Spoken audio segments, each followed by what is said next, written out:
Hello, welcome to another episode of Fill the Screams podcast. Today we will be talking about the movie Thanksgiving, made by Eli Roth. This movie is now on Netflix. To my surprise, it feels like it was in theaters really not too long ago. I did not see it in theaters though, so I decided to give it a try on Netflix. Now this movie is fairly new, and I will be talking about spoilers, so if you have not seen this movie, maybe come back at another time after you have seen it. So that's my warning, spoilers are coming. Let's start with the beginning. So in the beginning, our main character, Jessica Wright, her father owns a store called Wright Mart. I'm guessing that's supposed to be Walmart or Target, but her father owns it.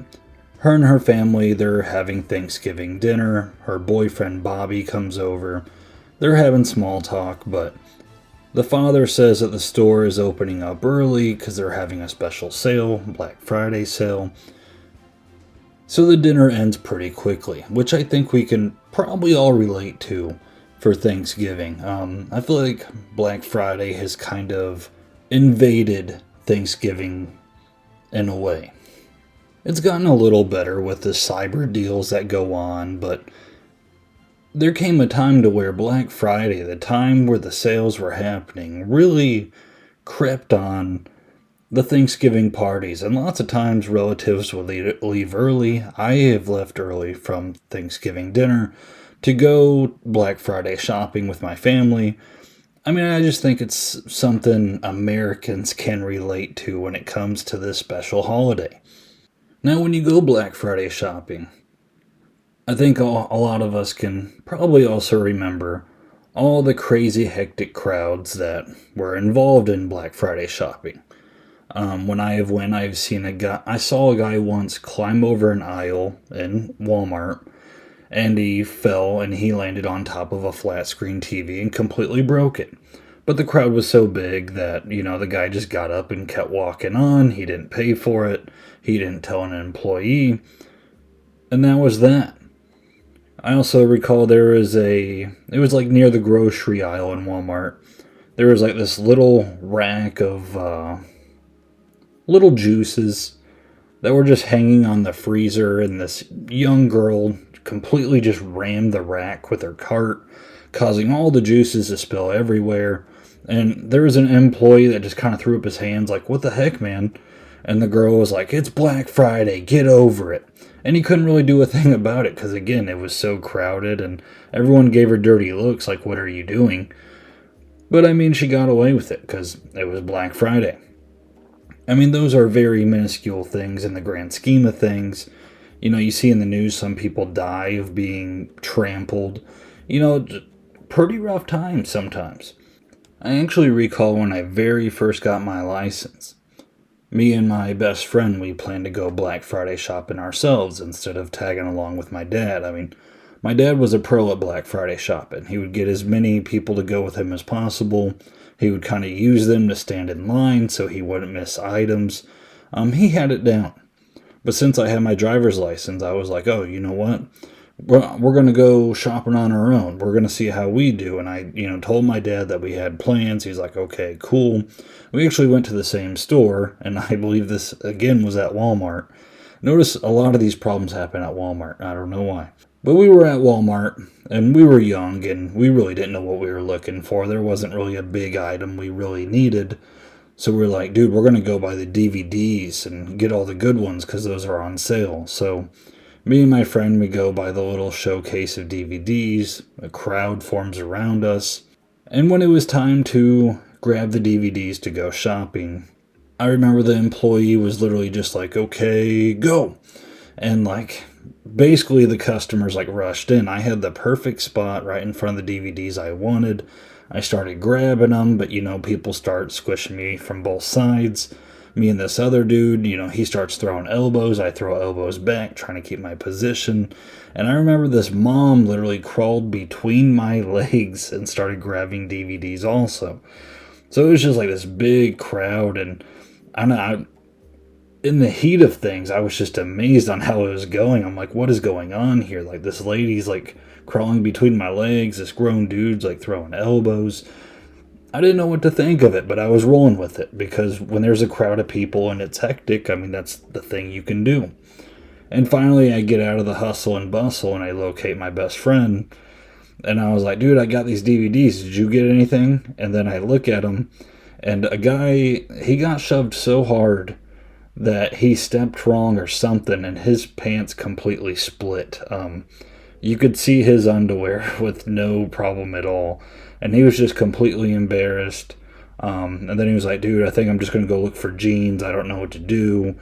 So he went and grabbed jeans. He put some on in the dressing room, and he took the price tag with him, and he basically stood in line early to pay for those jeans before he could even shop after that. So that was always an interesting story that goes along with Black Friday. Back to the movie, though. These crowds that I'm talking about, at this store, Right Mart, the same exact type of crowd is forming around this store.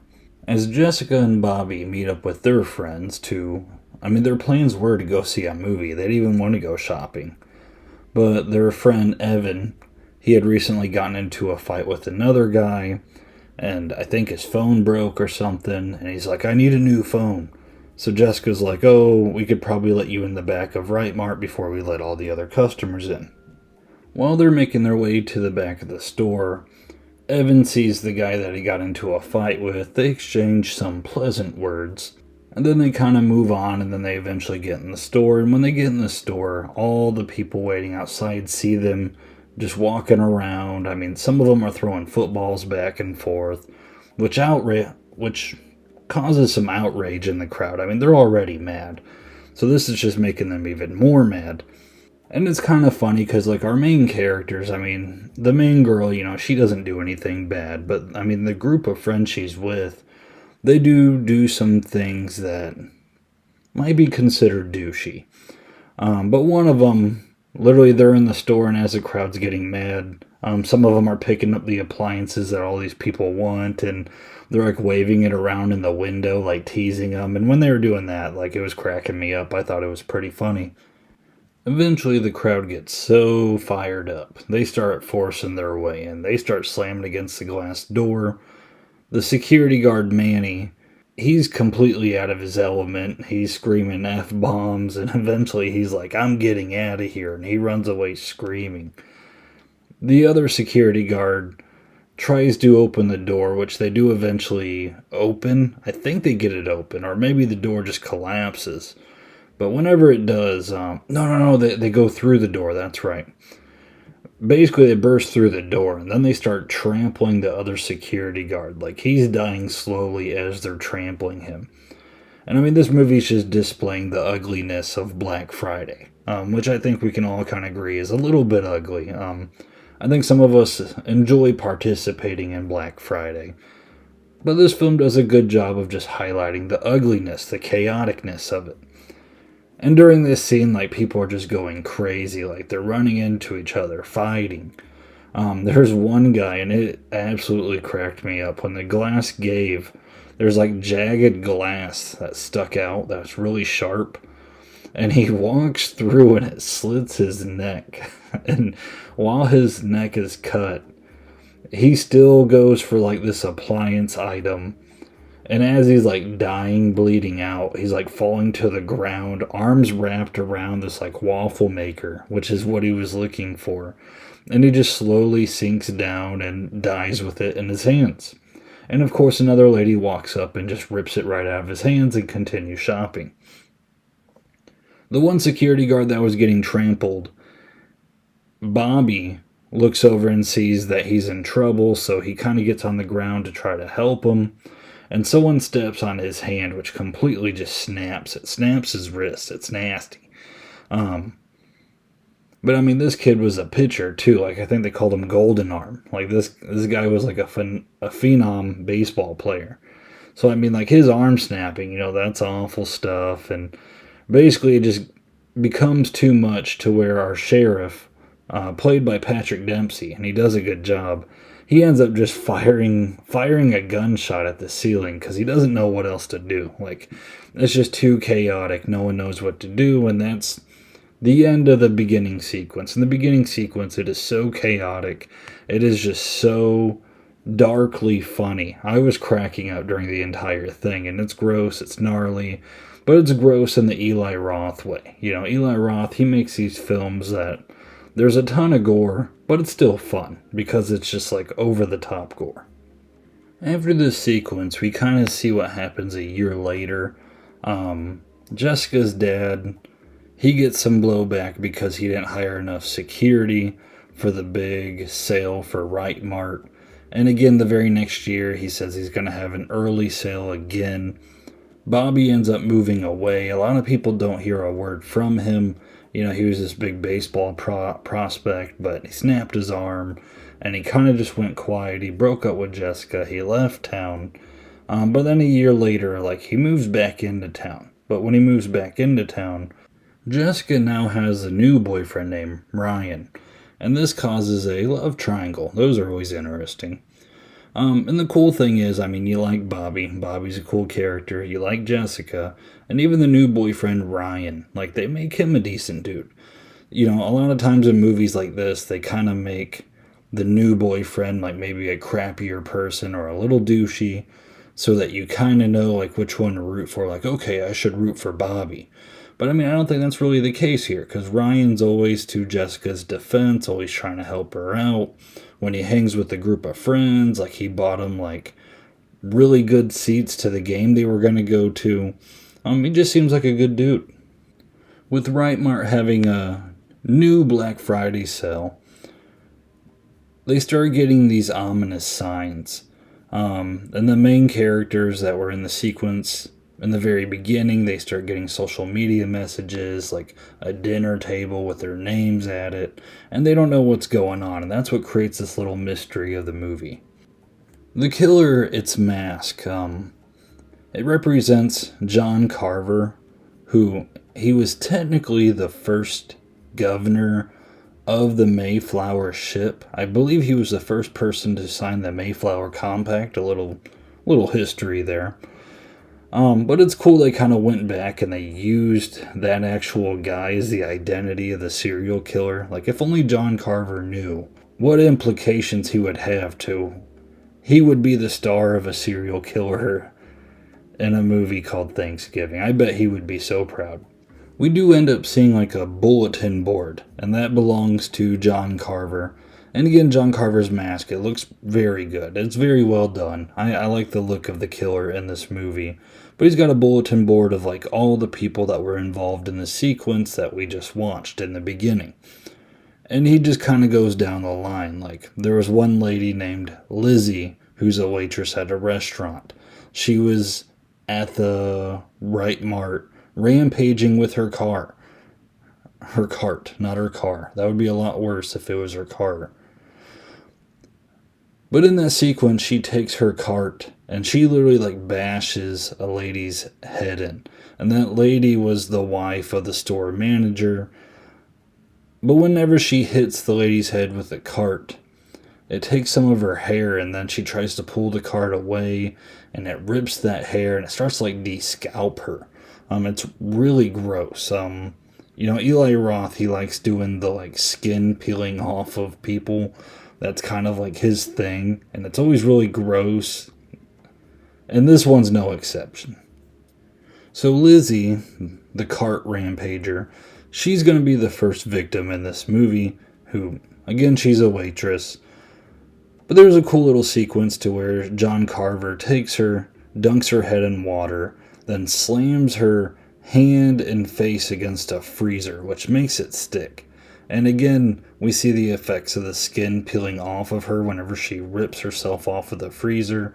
And they do a cool thing to where she grabs her phone. She goes to type in the code with her fingers, but the phone can't pick it up because the skin was ripped off. Then she tries to do the face identification that phones always do. And since part of her face is ripped off, that doesn't work either. So it's a cool way of incorporating present-day technology. What isn't cool, though, is her kill. I thought her kill was pretty lackluster. He's chasing after her in his car, not his cart, his car.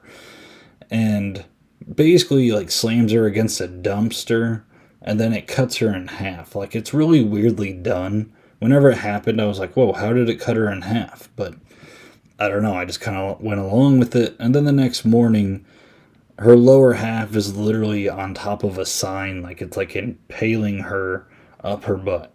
And that's the first kill we seen from John Carver. You know, that's the big boom kill. And of course, our sheriff, played by Patrick Dempsey. I should use his name, Eric Newland, that's the sheriff's name. You know, after this little scene here, I mean, Eric Newland is always busy as the sheriff. You know, he's freaking out. He's like, we got to get that body down from there. And the whole town's just in a frenzy. But the kills don't stop there, because that security guard Manny, who freaked out and ran, he's next. John Carver ends up going to his apartment and disembowels him with a electric carver, if I remember correctly. He stabs him in the gut with it, and then he does this cool little move. It's like a little jiu-jitsu type sneak behind you, and then he beheads him. But the little cherry on top of this scene is after he beheads him, you see John Carver start to walk out, and he hears a little meow. And he turns around and he just sees this cat sitting there. So John Carver, the killer, goes and gives the cat food and then pets the cat before he leaves. And it's just kind of a nice touch. It gives a little character trait to the killer, I guess. You know, he won't kill animals. Like, yeah, he is a killer. He is going after these people in the beginning montage. He's clearly out for some revenge. But, you know, he's not killing animals just for the sake of it. He's not a complete psychopath. And a lot of people kind of like that stuff. I know with Friday the 13th, like, a lot of people like that Jason, when he invades the camp with all the kids there, you know, he doesn't kill any kids. Like, he sees them, but he just keeps walking.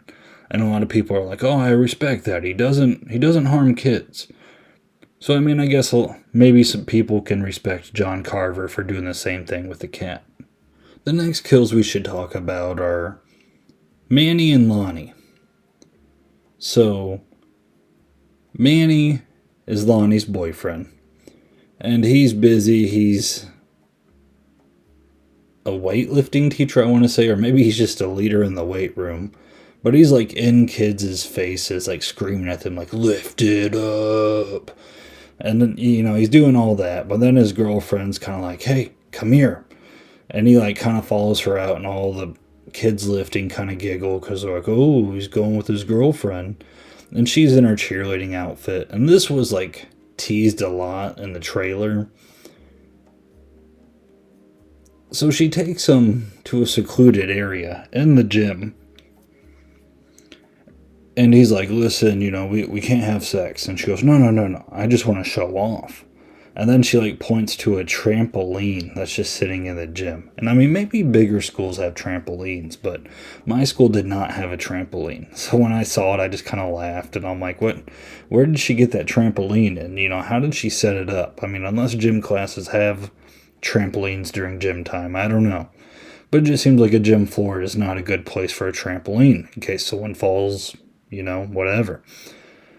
But she gets up on it, and she does like a little strip tease, and you see her butt. John Carver sneaks up behind sneaks up behind Lonnie, and twists his head all the way around. And it looks pretty fake, but it's still cool. And it kind of reminds me of just a kill that Jason would do. And you get a lot of these callbacks from like 80s movies and even 90s movies. Like, there's times where it feels like an 80s movie, you know, like a Jason Voorhees type kill, and then there's times where it feels like a scene in Scream. I feel like Eli Roth did a lot to incorporate just mixed genres of slashers with this film. But Amy's still jumping on the trampoline doing her little striptease because she doesn't know that her boyfriend's head was twisted all the way around. And there's a part where she like jumps up and does like a butt bomb on the trampoline, and she's like doing the splits. And I guess there was like some trailer out there that John Carver sticks his knife through the trampoline and she does the splits on it and lands on the knife in the wrong area, if you know what I'm saying.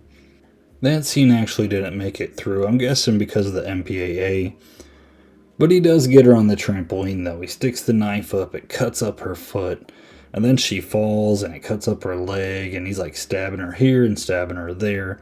I mean, even though it wasn't the scene that everyone kind of anticipated it being, it's still a pretty painful death. I mean, when I was younger and I'd jump on the trampoline, like, you know, sometimes I might have like a little truck underneath the trampoline and my feet would get close to it, and I'd always have that little fear in the back of my head, like, ooh, what if there was something sharp down there and like I just slammed my foot on it? Like, that would really hurt. So I mean, like, seeing her land on a knife, like, ouch. So as this film goes, Evan, the douchey guy from the beginning, him and his girlfriend Gabby, they get chloroformed together. It was a nice little jump scare when that happened. But he takes them captive. And then we got Yulia, who, credit to her dad, he does the smartest thing a guy could do in the situation. He sees people dropping off and disappearing. He just tells her, like, hey, get in the car. We're going somewhere else. And he takes her back to the house, and there's like another cop like helping guard the house. But they're no match for John Carver. And John Carver finds his way in. Our main character, Jessica, and Scuba, which Scuba's a pretty cool character too, they go off and get guns and a knife. And I guess I jumped the gun, pun intended, a little bit. Because before the scene with Yulia, they go to like the scuzzy guy who he sells beer and alcohol to minors. And I mean, like, you know he's scuzzy, but you kind of like him because he's a little bit of comedic relief. Like, there's a part where the sheriff, Eric Newland, he was going through town. It was like just a really tense scene. And then all of a sudden you hear like, boom, like gunfire. And then they look, and it's just like the scuzzy guy with this old-fashioned, like, musket-looking gun. And he's like, all right. And the sheriff gets all mad, and he's like, what, man? I'm just testing out my gun. Like, I don't know. Just funny stuff. But, so, I mean, he's a scuzzy guy, but you end up liking him. He's a gray character. And, I mean, there's good stuff with gray characters. You don't always need the black and white.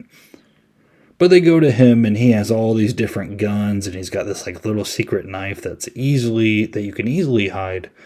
And he ends up giving them these weapons, and it's a funny little scene. Like, he's like, let's go to the VIP room, and it's just like a bedroom. And he's got this little guy with him. He goes, you stand at the doorway, make sure no one gets in. And they're acting all official with it. And he's like got these like gigantic guns, and Scuba's like, you got any like normal human-sized guns? And eventually Scuba gets a gun, and Jessica takes a little knife that you can hide. But yeah, once they get back from there, they go to Yulia's house to make sure she's okay, and she is not okay. Her dad's dead, the security guard's dead, and then they see John Carver standing there holding a knife to Yulia's throat. John Carver, to buy himself some time, he throws Yulia on this table saw, and it just completely disembowels her. And like blood shoots out, like squirts all over him. It's just a really gross scene. And then as she falls into Scuba's arms, and he has just a really good acting moment where he's like, Jessica, what do I do? And like, she's in shock. They don't know what to do. And then they kind of just cut to the sheriff's office. It was a pretty good scene. While they're at the sheriff's office, they devise this plan that at the Thanksgiving parade, they are going to catch John Carver. They finally got it down. So they got all this police force and security surrounding them. And like all of our main characters are like now in a car. And they think they got it down, but they don't. Because John Carver is now disguised as a clown. And the clown outfit's a pretty effective outfit for this scene. I mean, there's like smoke grenades going off. Like, you can't really see anything, but in the smoke, there's just this clown, and he's like shooting them with a tranquilizer. And he takes them all hostage. Jessica, Scuba, I mean, he just gets them all. Even her dad and the stepmom to Jessica, too. And I mean, once they get them, like, it kind of transitions to the stepmom scene. When the stepmom wakes up, she is like on this platter, and John Carver is like slathering her down with stuff. Like, once you see what he's putting on her, you kind of realize, like, okay, he's going to try to cook her. Luckily, she gets up, and, it's a nice little chase scene for a while, but he eventually gets her down. Again, it was a good chase scene, but when he finally gets her down, like, he puts her into an oven, and again, Eli Roth, man, he knows how to do gross scenes, and this is one of them. Like, it is just painful. Between this scene and the buzzsaw scene, like, those two together are just brutal scenes. And I mean, this movie, like, it has really funny moments, and then it just has moments like this where you're like, oh, man. And just when, like, the oven scene's, like, becoming too much, and you're like, oh, like, this is hard to watch. John Carver opens up the oven and sticks, like, a little timer into her, like you would a turkey. And then it, like, pops out, letting you know that, like, she was hot enough. But he cooked her to death, yeah. And you'd say, why is he cooking her to death? Well, the other main characters, he has them all at this table that I was teasing with social media. And he eventually brings out the stepmom cooked. Just like a turkey. Her legs are tied up. It's pretty messed up. Now, the scene at the dinner table, I like to think that he was paying homage to Texas Chainsaw Massacre. It just kind of gave me those vibes. I mean, he starts monologuing. He takes Evan, the douchey one, literally bashes his head in with a hammer while he's live streaming it, too. And, like, while he's, like, killing him and blood shooting everywhere. He's getting, like, all these likes and stuff. Like, people online are just being weird liking it. Then he starts, like, monologuing, telling all of them how it's all their fault. The father was way too greedy. He brought this on himself. Now they must pay. And he's doing the ultimate villain's monologue. But some of it is kind of funny. Like, he has the dead cheerleader. He makes a joke about as if she's wine, and he fills up a wine glass with it.